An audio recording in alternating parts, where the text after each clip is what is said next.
here we are again, INTERPHEX Live, the virtual version. As most everybody knows, it's conducted every INTERPHEX. We usually have this at the Crystal Palace at the Javits Center in New York City. Right now, we're having it from across the country, and just to make sure we get all the key speakers that we've had set up, and we didn't want to miss the opportunity. So with that, I want to say hello to everybody, and want to welcome our guest, Ron Snee. Ron is quite experienced. He and I have, we talked before we started the conference here just to make sure we knew where we wanted this to go.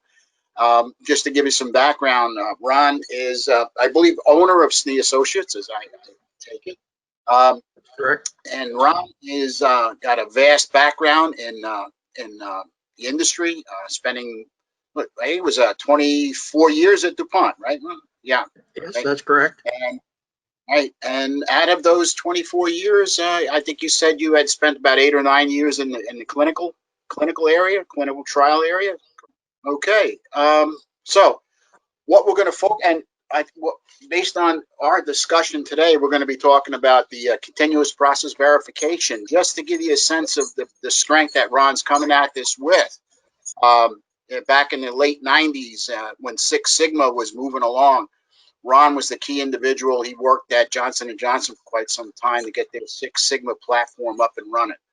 With that, I think it's important that we in the course of the conversation now that let's talk about what is, let's get some background and some context around what CPV is and how that plays into everything, and then we can get into the details. Go ahead, Ron. Okay, well, continued process verification, it goes back to January 2011, and with the FDA's promulgation, or I guess I should say the guidance on process validation, and which it has 3 stages, numbered 1, 2, and 3 is in a very imaginative way. And stages 1 and 2 are very similar to the previous guidance, at least in purpose. The new one was the stage 3, which was continued process verification. Stage 1 is about process design. Stage 2 is process qualification, and then stage 3 is continued process verification. And from the guidance, I quote, "By continued process verification, they mean ongoing assurance gained through routine production that the process remains in a state of control." So basically, you're looking at the process and product over its lifetime and collecting data on the process and establishing whether it's in the state of control. Another way of thinking about it, whether it's doing what it was designed to do. This whole idea of looking at a process, it's not a new idea.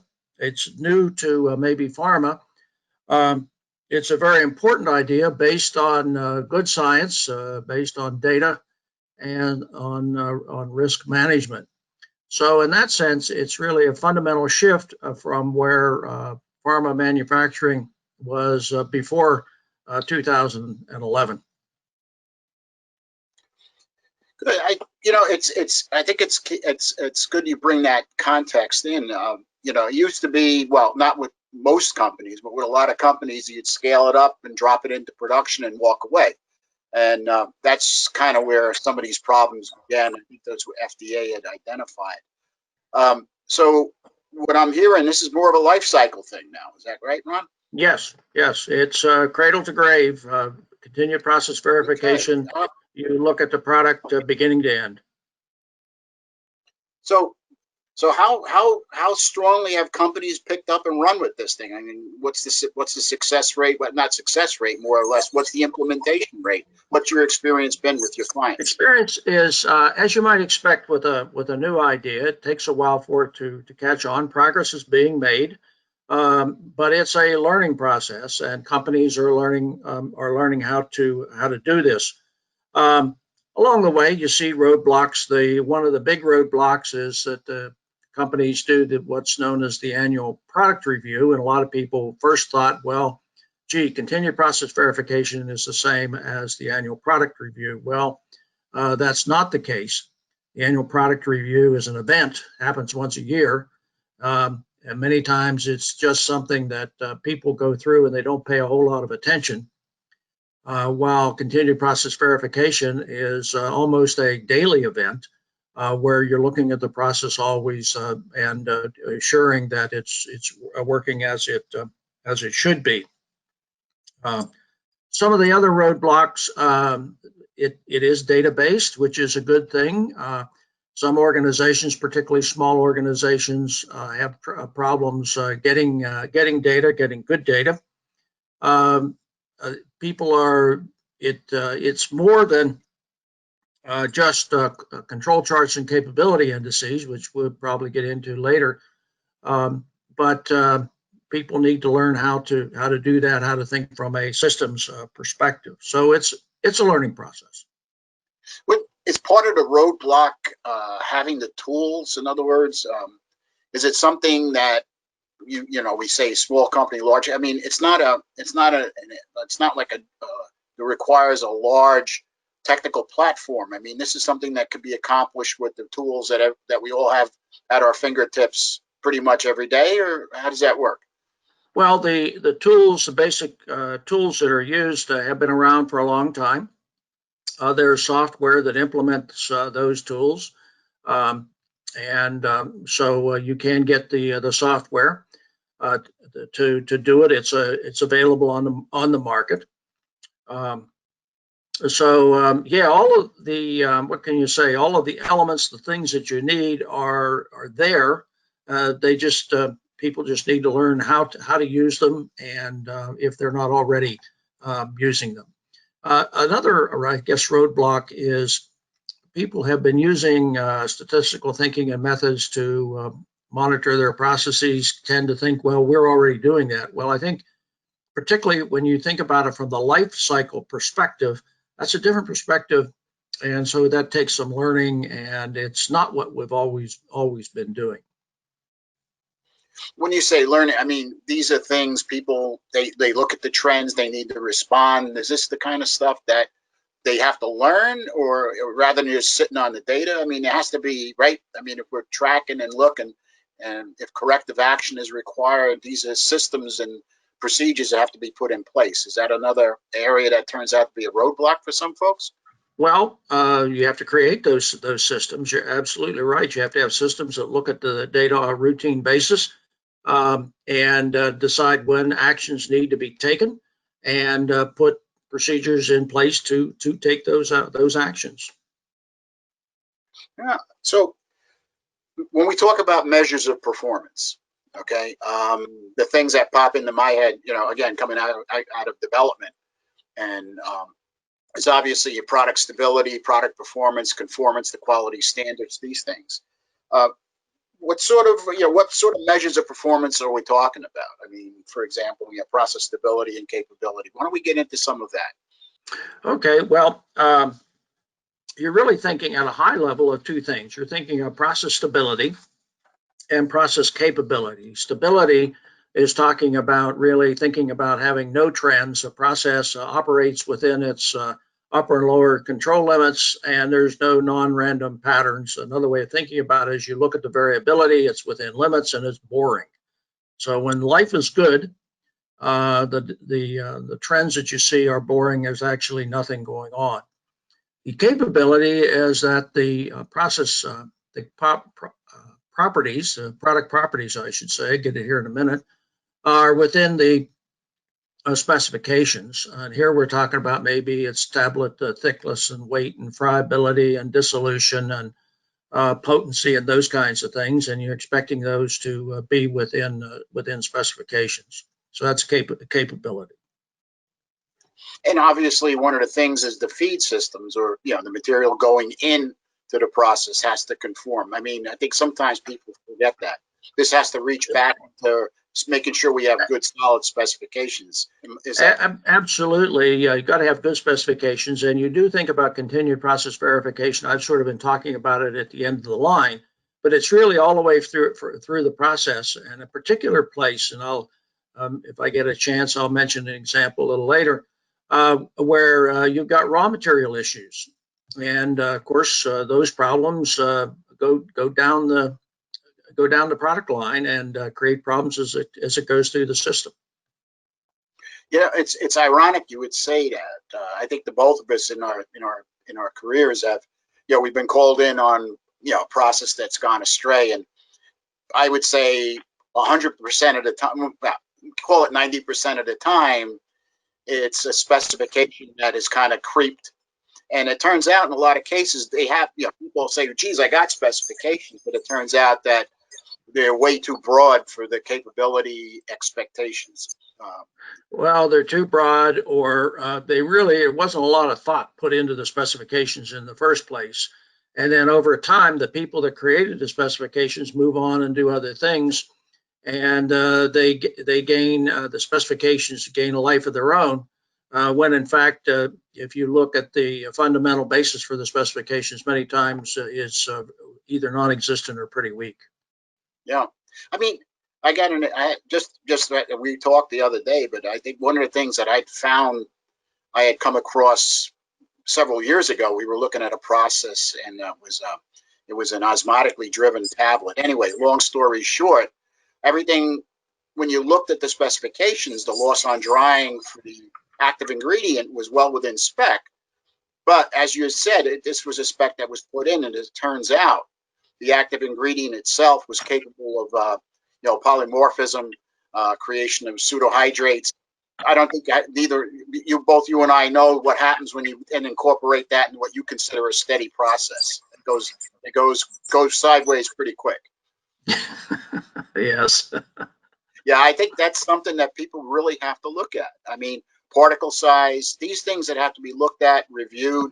So, I mean, CPV reaches all the way back. I would assume that the test specifications and results of testing active ingredient or raw materials, these have to be part of the review as well. Absolutely. Yeah, you collect routine data on those, and they become part of the review process. And it doesn't get as onerous as you might think. A number of organizations use the red, yellow, green, where if a measurement is no problems, it's designated as green. If there's a little concern, it's yellow. If there's a big concern, it's red. And so the green ones you don't need to worry too much about. You focus on the red ones and the yellow ones. And so that reduces the amount of energy that you have to, well, it focuses the energy and reduces the energy you need to monitor the process. Okay, while we're talking about that, so let's say what process and product performance measurements when we implement are used then to implement continuous process verification? Well, you got the product properties that I mentioned earlier. I'm not sure if that's what you're thinking about there. That you've got those, and you go back into the blending, and you've got the blend uniformity that you need to worry about. And of course, there's at both ends. You're in the blending stage as well as at the end of the line where you're looking at content uniformity. Those are some other metrics that you want to look at. So it's typically, I would say, a good, knowledgeable process team knows what to measure. They may miss one or two, but they basically know what to measure. Let me just ask a question on that. And one of the things I found that the folks that do the CPV actually look and review the data. I mean, what skill set are we talking about? Is this the guys from development, or these people in process, or they statisticians, or what is when you put a team together? What do you think the talent should be?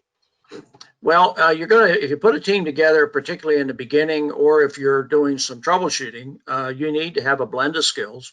You need the pharmaceutical science. You need the pharmaceutical engineers, the technologies. You need a data scientist who can help you with the data, get it ready, and then you need some statistical expertise. And those are typically the four key skill sets that you need in order to either do the troubleshooting or problem solving, and to create the continued process verification system in the first place. In the creation part, well, you need quality people, and in particularly in the creation part, you need to involve regulatory affairs because the FDA is going to be looking at this. They are looking at this. They're finding problems. So regulatory affairs has to help look at it and make sure that they think that it will pass muster with the FDA. Right, let's on that point then. You mentioned annual product review, so can we make that, in other words, CPV, annual product review, how do those two play together, considering that the annual product review is something that will be looked at? Yes. Well, certainly you still do your annual product review, and a lot of the data that go into that would be summaries of the data that would be collected in the continued process verification system. The advantage of the continued, or the difference, I should say, and I think it's an advantage, is that you're going to be looking at the process, continued process verification. You're going to be looking at the process depending on who you are, where you are in the organization, daily, weekly, monthly, quarterly. Where process operators are going to look at it on a daily basis at a site. We'll be looking at it weekly, maybe monthly, and at the business level, be looking at it on a quarterly basis. It'll be the same data, but it's going to be summarized in different ways. Obviously, the site manager has a lot more processes to worry about than the operator, who only has to worry about one process, maybe two. So it's same data. It's just summarized and presented in different ways for different needs. And one of the things that when we had our conversation, just make sure, and in this particular case, the preponderance of the CPV is focused on the batch-wise process as opposed to something which would be continuous. Is that correct? Yes, that's correct. That's where most of the thinking and the articles and everything has been, because that's where most of the pharmaceutical processes are now. But the thought process and everything applies to continuous processes. You mentioned that I spent 24 years at DuPont. I saw a lot of processes in addition to pharmaceutical processes, and a lot of the concepts and methods that are employed in continuous process verification, particularly at the conceptual level, was with the continuous processes that we used at DuPont. So so one of the things that I think people miss sometimes, and I always seen it as a positive. There's a definite benefit to CPV. I mean, can we get into some of those? Oh, absolutely, absolutely. The benefit is really around process knowledge. You're going to have you have better process knowledge. You have data, which is going to tell you about your process performance, your current performance, help you predict what the future performance might be, tell you about whether you need to make any process adjustments to your process, which are sort of small tweaks, or you need to make larger improvements. The big thing, I think, is it's so data based, and you're going to be collecting lots of data. And you end up really with a business asset here. The data are a business asset that you can use for continuous improvement, you can use for problem solving. And typically, when you look at problem solving, we see in pharmaceutical processes typically a return on investment of anywhere from 4 to 1 to 10 to 1 on solving problems using this same kind of data and the team that I mentioned earlier. So it isn't that it costs. It pays. It's almost, with the data, it's almost to use an old saw, it's a gift, and it's a gift that keeps on giving. So can we put some concept a little bit more? In other words, if I was trying to do a CPV, I mean, can we put a cost on that? I mean, is there, in other words, if somebody said, well, I don't have the resources, but I mean, what are we talking here? I mean, is it astronomical, or what do you think if you walk into a firm? I don't call it astronomical. I can't give you a number. I can say this: what some of the costs are going to be. Well, you need the software. And of course, there's two kinds of software. There's the statistical software, and then there's the data management software. Somebody has to have the statistical expertise. I mean, you see that in the guidance. It can be a statistician or it can be somebody trained. Certainly, pharmaceutical engineers are capable of the level of training. There's an outfit called professional society called the American Society for Quality, and they have a certified quality engineer status. And if you reach that status, you typically have the expertise to do continued process verification. There's university programs where you can get that expertise. I teach in the Quality Assurance Regulatory Affairs program at Temple University, and all of we have in particular one thing, the process monitoring course. We also have a statistical quality control course, a design of experiments course. All of those skills are available there at the university as well as other universities. And those are the skills that you need to do continued process verification. And these skills, just so I understand, Ron, are they taught in the engineering school? Are they taught in the pharmacy school at Temple? Where are these courses take place? Well, these courses that I mentioned, the Quality Assurance Regulatory Affairs program is in the School of Pharmacy at Temple University. But these skills are also taught in engineering function, particularly industrial engineering. You go to almost any university in industrial engineering, and the skills needed here are covered in the industrial engineering program. So if I were a pharmaceutical engineer and I'm studying pharmaceutical engineering, or even pharmacy for that matter, and it's not being taught in the pharmacy program, I could go to the industrial engineering program and pick up those same kinds of skills, as well as the American Society for Quality has short courses on the subject. Also, industrial, the Society of Professional Engineers also does training. So a number of the pharmaceutical professional societies also do this training. So it's available. And there's books on the subject as well. That's interesting. I mean, what's key is, and I think people sometimes forget that, is you have to have the right credentials with the right people. And, you know, you can't use the square peg in the round hole only works if you have a big enough hammer. I found that. Right, absolutely. Yeah. And it doesn't work for long. No, not at all. But let me ask you another question then. You know, obviously the analytical technologies and guys are continually looking for improvements. And, you know, how is all, you know, the analytical technologies are, you know, and CPV, how do those things merge, and, you know, how does that play together between analytical technologies, CPV, and, you know, how does that streamline and move that process along? Well, what I've been talking about so far is pretty much on the skill side. Implementing that, you need the software systems. Right. And I touched on that just a little bit ago. You need the statistical software, and specifically three popular packages that some people may have heard of. There's the JUMP package, JMP, which is offered by the SAS company down in Cary, North Carolina. There's the Minitab software. And then in this, particularly in stages 1 and 2, there's the Design Expert system by StatEase is another popular. All three of these are popular, in my view, are very good, solid software. There's others. Those are ones that I'm familiar with. Then you get into the data management system. So here's I guess a big opportunity, a big hole.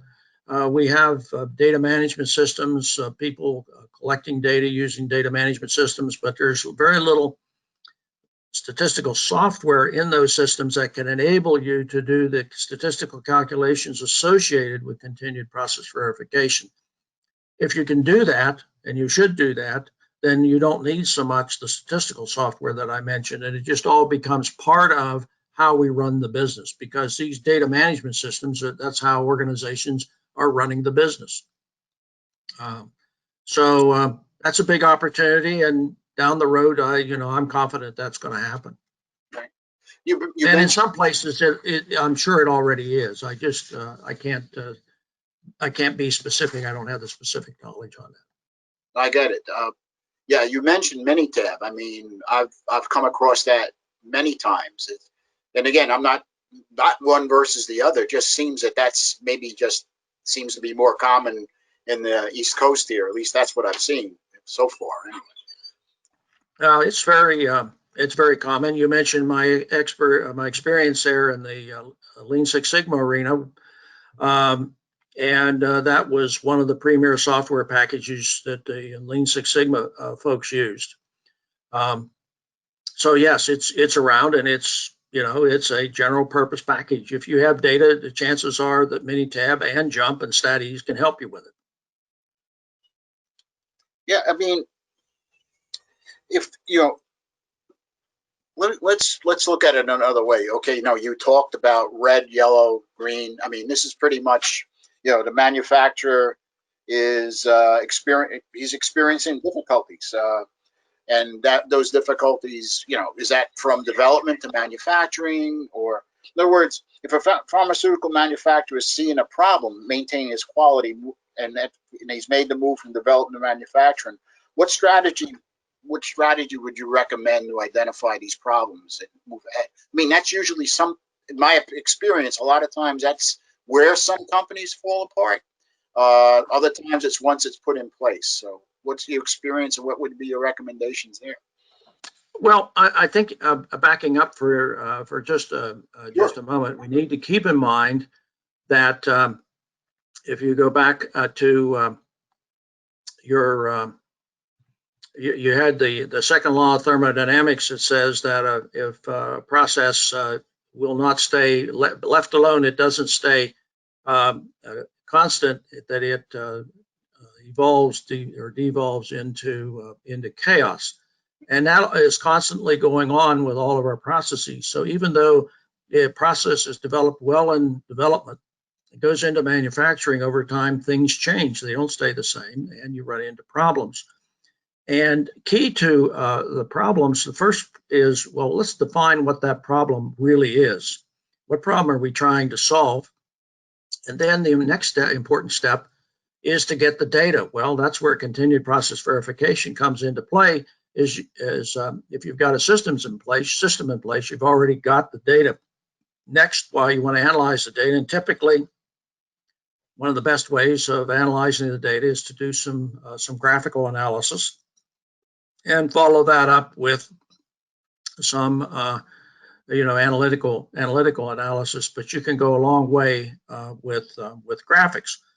And of course, back in the problem definition stage, you need to be thinking carefully about what is this problem worth? Do we really need to work on that?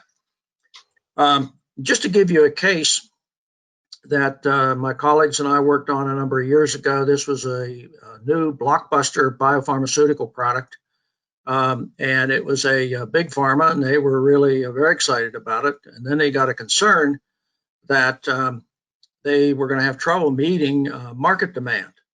So just think about it. You got a blockbuster product and you can't meet market demand. That's not a very good situation. It's kind of embarrassing, among other things. So what's the problem? Well, it turned out one of the key problems is that the yields of the process were low. So the question is, why are they low? Well, let's get some data. And so what we did is we looked at the recent about 55 batches, and we simply plotted them on a control chart. And what did we find? Well, we found the process jumping around from different levels. It would be doing very well for a while, and then it dropped down, and then it went really low yields, and then back up again. And so we asked the engineers, what's the problem here? Why do we have these level shifts? Well, it turned out those level shifts were associated with different batches of the media. Well, we got a raw material issue here. So the next question is, okay, so we've got batch-to-batch differences. Do we have specifications? Are these batches meeting specifications when they arrive at the facility? No, we don't have any specifications. We just take whatever the raw material supplier can send us. We're kind of, captured here. We just take what they, well, look, it's killing you. Your product's not going to be successful. So we identified some specifications. In the process, we had to create a new measurement system to go along with the specifications. Long story short, we were able to increase the yield on a steady basis by about 25%. And you can imagine a blockbuster drug where you increase yield by 25%. You're talking about millions of dollars that whole project was worth. And of course, it's all based on the data that were there. I mean, it wasn't a continued process verification system, but it very well could have been. And so it was, getting the data, getting the problem, getting the data, and doing some simple graphical analysis. It was just that simple that we were able to be successful. I mean, yeah, I think it's ironic. I mean, a lot of times these problems seem to be relatively straightforward, but you have to unravel. And the CPV, I think, allows you that. Absolutely, you used a good term, unravel there, and it's another way of thinking about it. You're going to have to do detective work to figure out what the heck is what's going on here.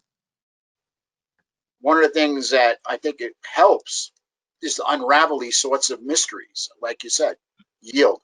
Why is the yield up and down? And it wasn't perfectly obvious, right? I mean, how long did it takes a long time to find out things like you did with the media variations. Am I right? Yeah, and we shortened that time by looking at the data. I've seen a number of cases where people want to talk about the problem, but for whatever reason, they don't look at the data.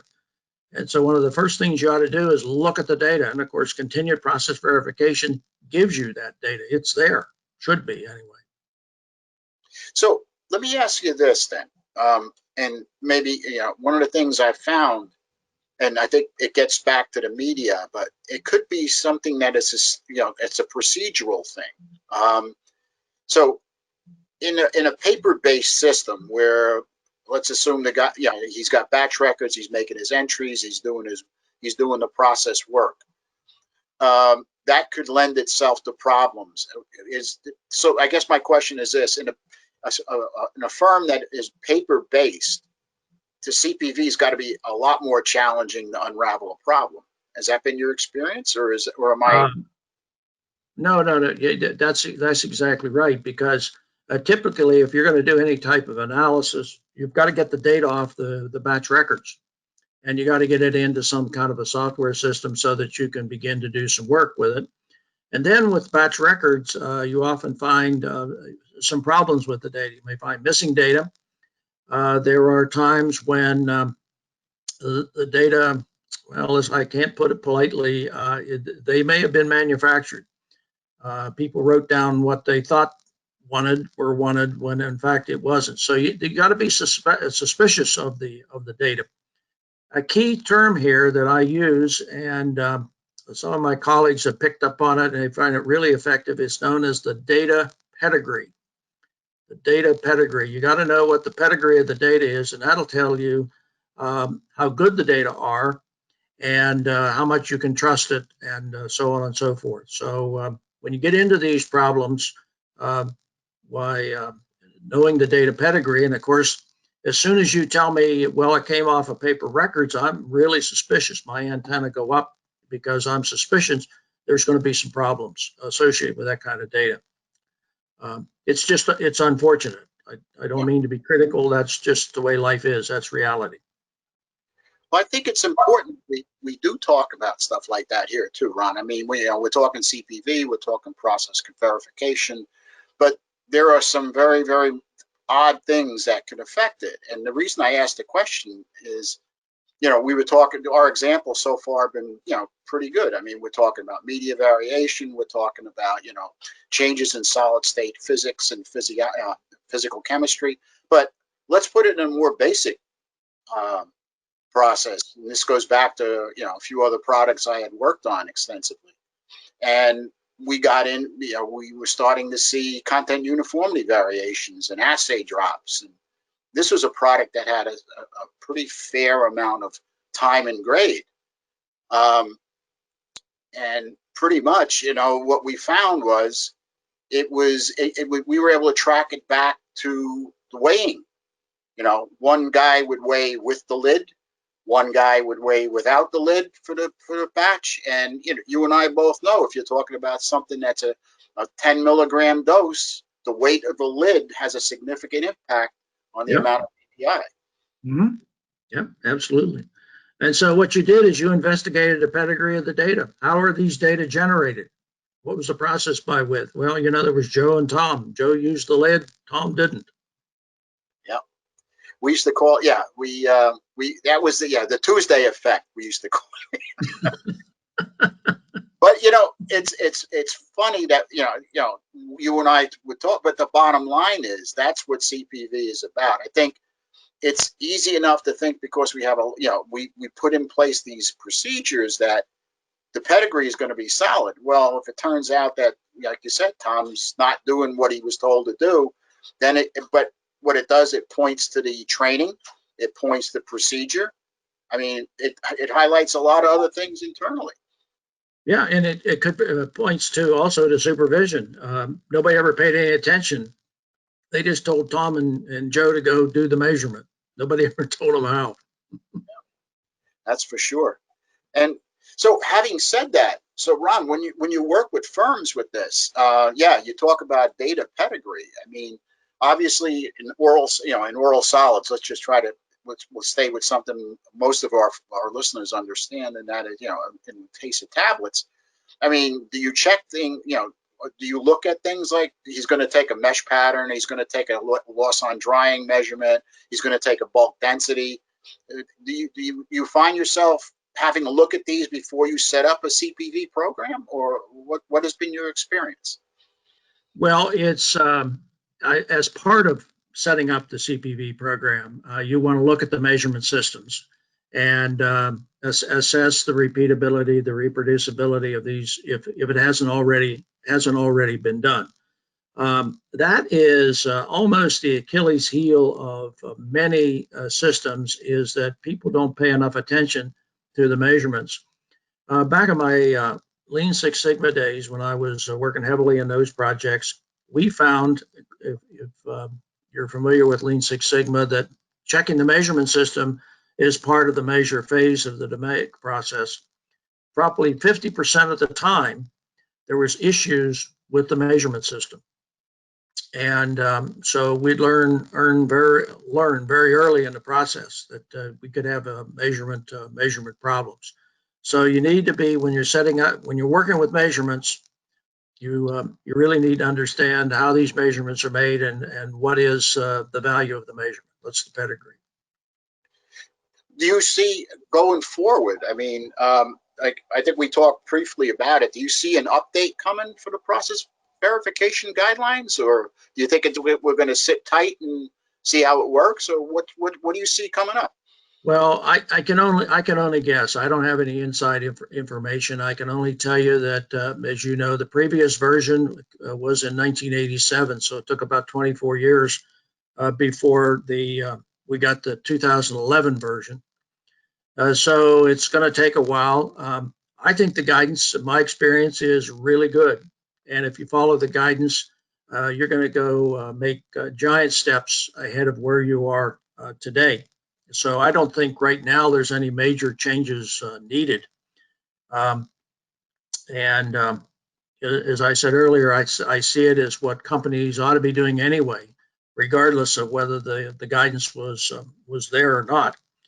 The next big step, now I could say this, fault the guidance for this, because it doesn't say anything about it, but the whole business, we have touched on it a couple of times, but having a system in place for continued process verification, the whole idea of life cycle management and a management process, that's the next big step, and that's going to take some doing, because in order for that to be effective, you've got to have the management involved at different levels. I hinted at this earlier. You need the process operators You need the site manager, you need the business managers involved doing these reviews, and I refer to the management review as the secret sauce.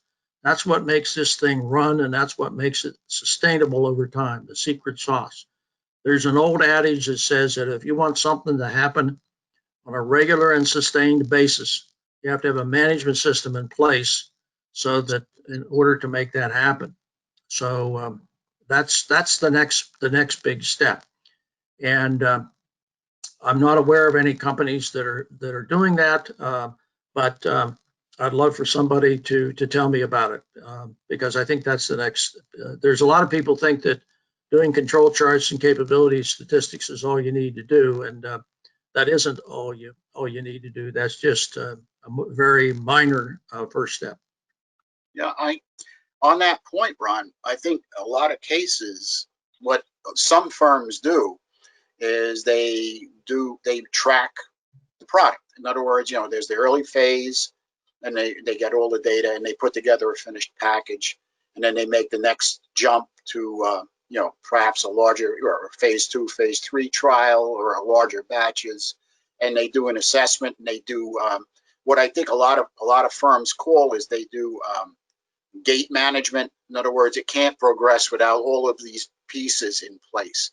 So, where you and I would find Tom's not using the top, or the other guy's not, he's not measuring the incoming media, you'll find that a lot of those things have been identified, but without those background data in place, I think that's one of the way a firm can assure that moving into CPV, he's going to have the information necessary. Having said that, what do you think? I mean, do you think a lot of companies go through that effort or not? Well, I think they tend to think I don't think they take advantage of all of the data. I think we talked about stage 1, 2, and 3. There's useful data generated all along the way, and it can all be useful in one way, shape, or form. And a lot of companies, it's they've done the studies, and that's history, and then we're going to go on and we're going to collect new data, and ignore what they've already collected, which is a waste of information and a waste of time. That slows the whole process down because you're reinventing the wheel, so to speak.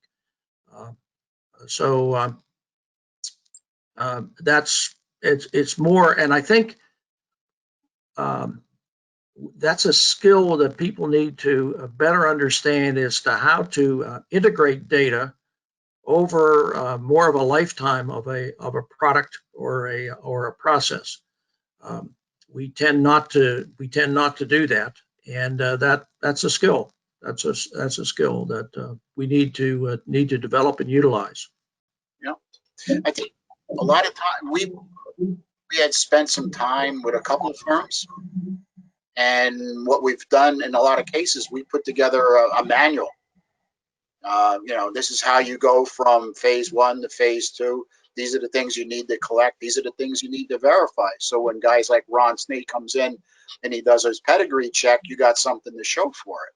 And it doesn't go to waste. It becomes embedded in the, shall we say, combined knowledge of the firm. I think, you and I both know institutional knowledge is the key to this whole thing.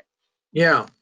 So what that manual that you just mentioned, it gets helps them keep. This is a question.